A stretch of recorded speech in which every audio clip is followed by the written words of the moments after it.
আমি rooftop fruit garden থেকে আবার একটা ভিডিও নিয়ে চলে এসেছি আপনাদের সামনে। আজকে দেখাবো ভিয়েতনামি মালটা একটা গাছ। গাছটার হাইট 5 ফিট।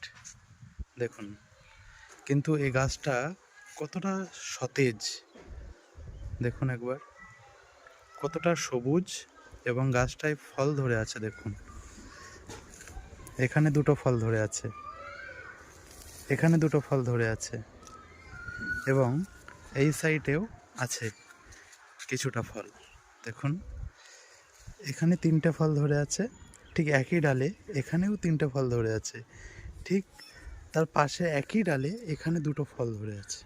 দেখুন, এবং আর একটা ডালে এখানে 4টে ফল ধরে আছে একসঙ্গে, ভাবার বাইরে।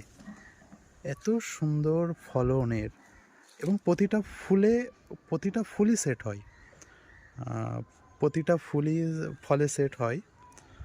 দেখুন, এবং এই ফলটা খুবই মোটা হয়, জাম্বুরা সাইজের হয়। দেখুন, এটা তো এখন কচি আছে, মানে এখনও এর ম্যাচুরিটি হতে এখনও 3-4 মাস সময় লাগবে। দেখুন, এটা আমার প্যাকেটে লাগানো আছে, এটা আমার প্যাকেটে লাগানো আছে। গাছটার হাইট 5 ফিট, 5 ফিট হয়ে যাবে, কিন্তু এই এত ছোট গাছে মানে এত ফল। দেখুন, আপনারাও ছাদ বাগানে এরকম একটা গাছ লাগাতে পারেন। দেখুন।